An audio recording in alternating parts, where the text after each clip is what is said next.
This is the beginning of Note 7.5, the war to end all wars, or the ending of the war to end all wars, and we're going to be looking at how the ending of World War I is going to affect the United States and also how it's going to lead us into the 1920s. The war is going to end on November 11th, 1918. The Central Powers were offering an armistice mainly because they knew that they could not go on any longer. They had been fighting this war for 4 long years. They were war-weary. They had very low morale. They had incredible war debt, mainly because Germany had chosen not to raise taxes during the war. They didn't have any money or materials or men left to continue fighting. And when they were going up against the Americans, who were fresh and energetic and had tons of money to their disposal, the Germans knew they just could not continue on, and so they asked for an armistice, a ceasefire. And it was agreed upon that they would stop fighting at 11 a.m. on November 11th. So a lot of times this is referred to as 11-11-11. With the ending of the fighting, they left it a little vague, however, because the official armistice was going to end at 11 a.m., but this was agreed upon at about 5 a.m., so there was 6 unaccounted for hours, not knowing what was going to be happening in the meantime. Would we have the continuation of fighting in those 6 hours, or would we not? It was left up to the individual leaders, and many of the leaders chose to put down their weapons. But some of them actually chose to continue fighting, trying to gain back any little bit of territory that had been lost during the war as a way to show that previous losses would not stand. Because of this, the last American soldier is going to lose his life at 10:59 a.m. on November 11th. 1 minute later, the fighting would cease and the war would be over. Afterwards, many Americans called for a day of remembrance, what would be known as Armistice Day and is now known as Veterans Day. It was celebrated for many years as a day of remembrance for those that had lost their lives in that war and those that had fought in that war. But as time is going to go on and more wars and deadlier wars will occur, we felt it was necessary to honor all veterans, which is why the name was changed. Interestingly enough, before the war even began for the United States, President Wilson had already designed a plan for peace.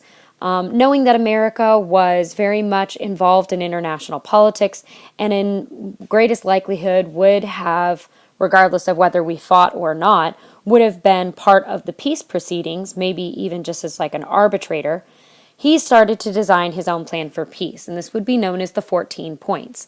This was, in his eyes, to create a just and lasting peace, meaning that he was looking to create some kind of fair treatment, some kind of justice in this peace treaty.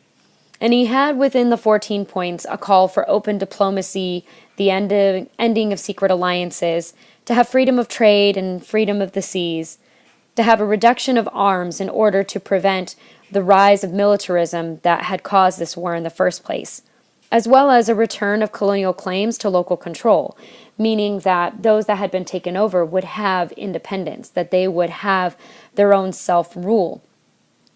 And this was going to be for all parties involved, not just those that had lost the war. And he felt that if all countries had to adhere to this, that no country would A, feel like they had been slighted, but B, would ensure that they all were starting on kind of an even footing.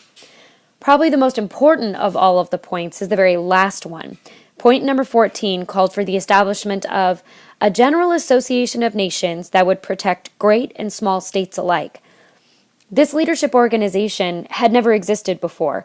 This was a call for a place where all states could meet, all countries could come together and discuss various issues facing them so that we could prevent actions like those that had occurred in Bosnia that caused the war in the first place, that we could prevent assassinations, that we could prevent this kind of world war from happening in the future. To decide upon a peace treaty, they met in Paris, And they met at the Palace of Versailles, which you may remember as the home of the ill-fated King Louis XVI and his wife Marie Antoinette.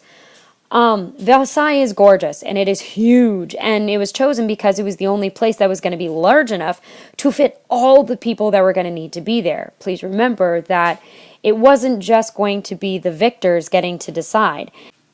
All countries, whether they won or lost, would be present at the Paris Peace Conference, and so it was going to be necessary to have a place large enough to fit everybody.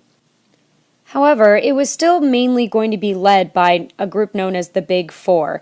Here we have President Wilson from the United States. Over here down at the bottom, we are going to have David Lloyd George from Great Britain. We have Vittorio Orlando, who is going to be from Italy, and also Georges Clemenceau from France. These four are the main victors. Notice that one group that was highly involved in the war, Russia, is no longer here, and that is because they left early through the Treaty of Brest-Litovsk so that they could fight their own revolution. So they are not going to get any of the cash and prizes. They're not going to get any of the spoils coming from this war. And the Big Four are going to definitely get spoils. They are going to make sure that as the victors, they get the territory that they want, that they make sure that they are punishing the Central Powers. The Central Powers are present, however, they're not allowed to participate. So they just have to sit there and listen to these other countries debate and argue over whether they are going to be allowed to keep their militaries or what their future and fate might hold. The eventual decision and the eventual peace treaty is going to be known as the Treaty of Versailles. So here we can see actually those that are making the decisions and all of these people within that same picture, that same room known as the Hall of Mirrors that we saw on the last slide. So right here is where we have the Big Four. We're going to have those that are kind of the victors and the main leaders getting to have kind of center stage. And all these people over here, these are all spectators and newspaper people, but also the entourage of all of these people sitting right here that are actually part of the discussion. When the Treaty of Versailles was being discussed, initially Wilson introduced his 14 points. And he said, look, this is fair, this is equal, everybody will kind of be on equal footing. But places like France that had seen so much devastation, not just to their people, but also to the actual land, they really wanted to have revenge. They wanted to punish the Central Powers, especially Germany. And so the only part of Wilson's 14 points that actually got into the treaty is going to be the League of Nations. And they are going to be forcing a lot of things on Germany, and Germany is going to be getting the main blame. In fact, they actually are forced to accept the war guilt clause, officially taking blame, taking guilt for how the war ended and how the war began, basically saying Germany was responsible for the war. They would be stripped of their military in order to ensure that they would not come up and do these kinds of things again. They were stripped of their territories and they were divvied out to the various victors from the Allied powers. And they were required to pay reparations of a total of $55 billion. And please remember, that's $55 billion in 1918 money. So that's up in the trillions when you look at it in today's money. In fact, Germany would not finish paying its World War I debts until March of 2010. So it's a huge amount of money that they're going to have to pay back. And please remember, they didn't raise taxes during the war, so they're already in debt. They fought a lot of the war and spent a lot of money, so Germany is not in a position to be able to pay all of this. But probably the most damaging thing of all to Germany was that they were not invited to the League of Nations. And so this is adding insult to injury, that not only did they lose the war, but now they're not going to be involved in any future discussions among the various countries of the world and being able to be part of that international community, that they are being shut out. Now here in the United States, once a treaty has been put together, the president can put together as many treaties as he wants. but it's not official until the Senate approves it. And it went to the Senate, and there was a group of people known as irreconcilables. They are led by Senator Henry Cabot Lodge, and they were absolutely 100% dead set against the Treaty of Versailles. And it was mainly because of Article 10. And their issue with Article 10 was that it would require the United States government to join into a war if the League of Nations joined into a war. Basically, what this would do is it would remove Congress's war powers, that they would be superseded by this international community, and Congress was not willing to give up that power. So the Senate starts going around and adding in all of these amendments to weaken the power of the League of Nations on Congress's war powers. Wilson comes back against that, telling the American people to tell their senators to not allow this to happen, and it just keeps going back and forth and back and forth. It finally gets to a point where Wilson looks at the treaty and it doesn't really even resemble the original treaty. And so he starts telling people to not vote in favor of this treaty that he himself helped organize and create. And the treaty eventually is rejected, and the United States retreats into isolationism and would continue to do so until 1941. So considering everything that has been put into the Treaty of Versailles, we have to ask ourselves, how will all this affect the Germans? Unfortunately for Germany, what happens isn't pretty. They are going to suffer from something known as hyperinflation, which is the extreme rising of prices over a very short period of time. Hyperinflation is going to happen when the value of the paper dollar is virtually worthless. So inflation happens, and it always happens. For example, when my dad was 16 in 1966, gas cost about 32 cents a gallon. Whereas when I was 16 in the year 2000, it cost 99 cents a gallon. So in those 35 years, it roughly went up about 60 cents. That's a general rise in prices over time. Hyperinflation is when prices skyrocket over an extremely short period of time. So there are three reasons why Germany is going to have this happen to them. So the first reason is taxes. Unfortunately, they did not raise taxes during the war. So that's the first problem. They weren't bringing in any extra money, and so because of that, they had depleted their treasury. Second problem was reparations. They were required to pay $55 billion in this money. They didn't have that kind of money. And then the third problem was that they printed too much. The government had the opportunity to continue printing money or to raise taxes. And they didn't want to raise taxes because the people were already unhappy about losing the war. So they figured people are unsure of the future, so we're going to print more money so they have more money in their pocket. And then people will spend that money and the government will get more money and they'll be able to pay off these reparations.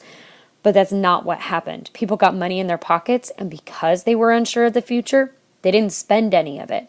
And so the money's value dropped, and there wasn't any more money coming into the government. So they print more, and they print more, and they print more and more and more until it gets to the point that the money that they're printing is virtually worthless. At its absolute worst in 1923, it cost over 1 billion Reichsmarks to buy a loaf of bread.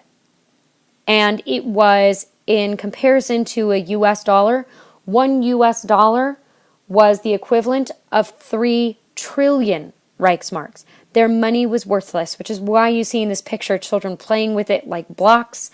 That's why they had so much money, is because the money was printed in such high quantity that it was totally worthless. People burned it to keep their houses warm because they couldn't afford coal or wood. And we realized very quickly that Germany is suffering and that they may collapse as a nation. So when times are hard and when trouble rears its ugly head, people need a hero. They need someone to come in and show them that things are going to get better, and that they need someone who's going to help them achieve the things that they can't achieve on their own. And so Germany got a hero? Well, in the eyes of the German people, yeah. Adolf Hitler is going to be a hero to them. In just a very few short years, he is able to completely change the course of the German economy. He is going to get people back to work. He's going to open up new industries. He's going to create the greatest education system on the planet. And within not even an entire decade, he is going to make Germany into one of the strongest countries on the planet. So in the eyes of the German people, yeah, he was a hero. And that's why it's easy to understand how the German people followed him so blindly.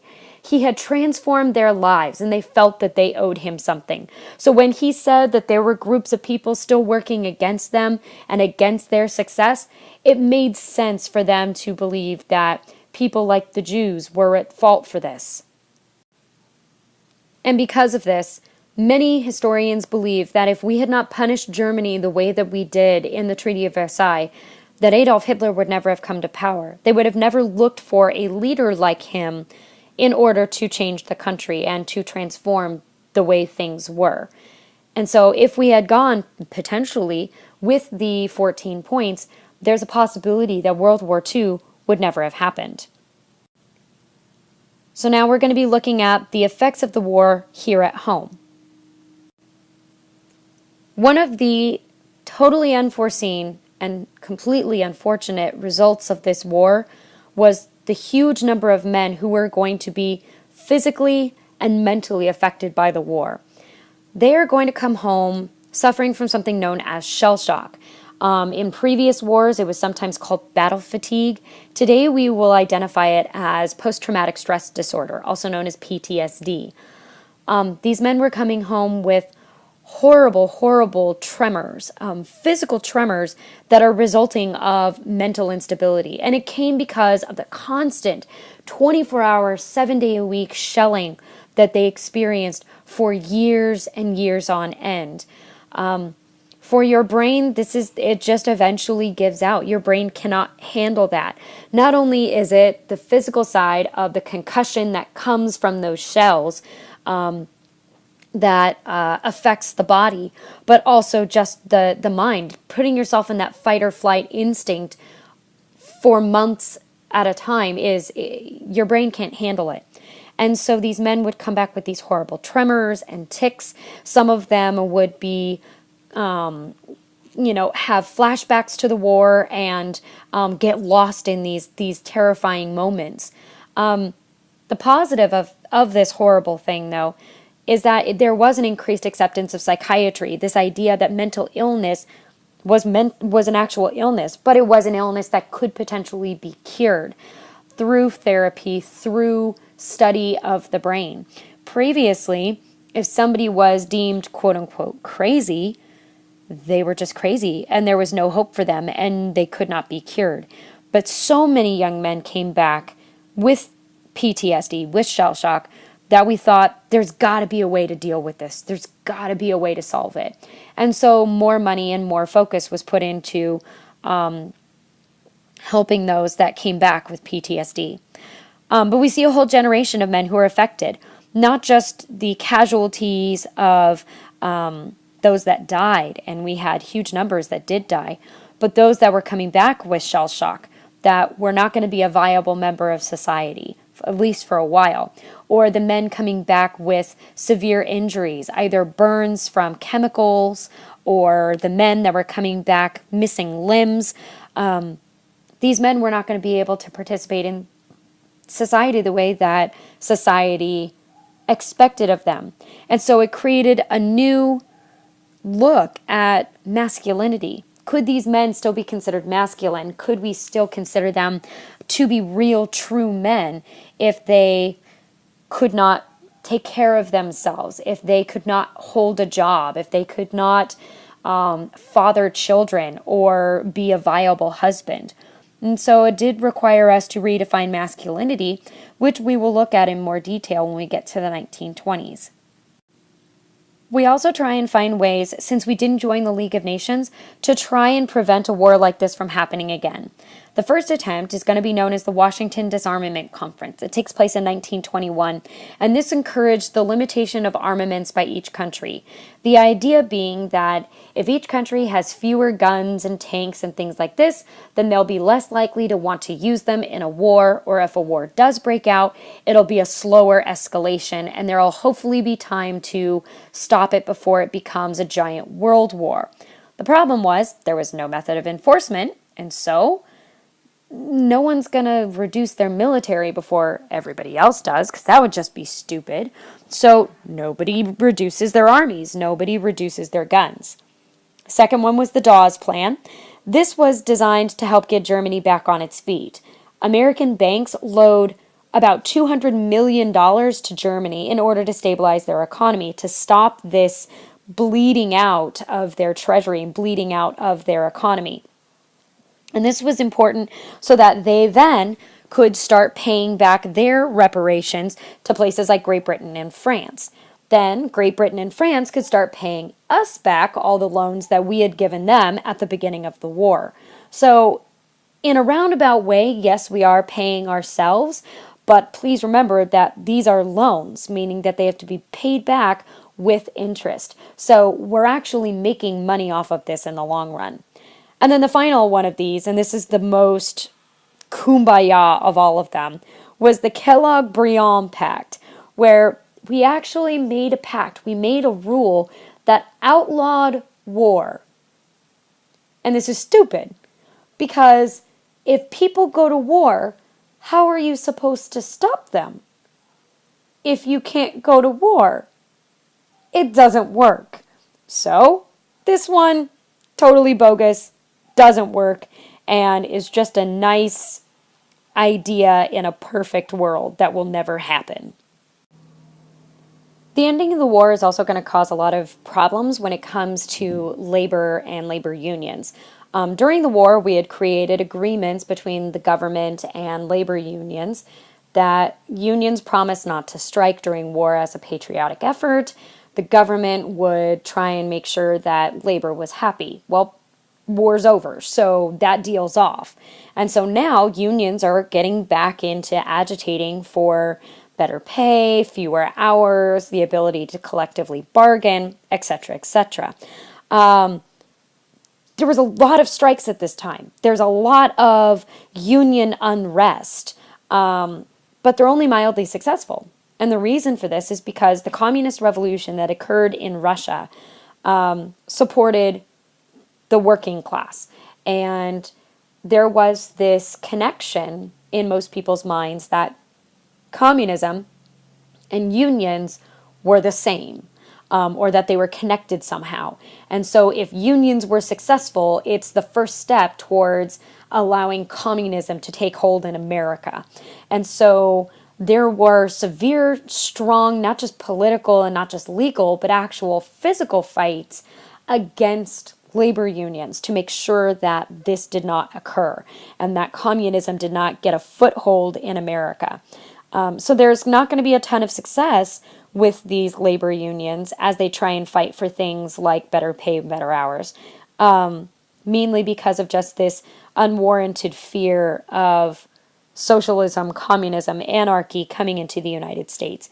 And we'll see how this spreads and becomes even a greater issue when we get to the next section in the 1920s.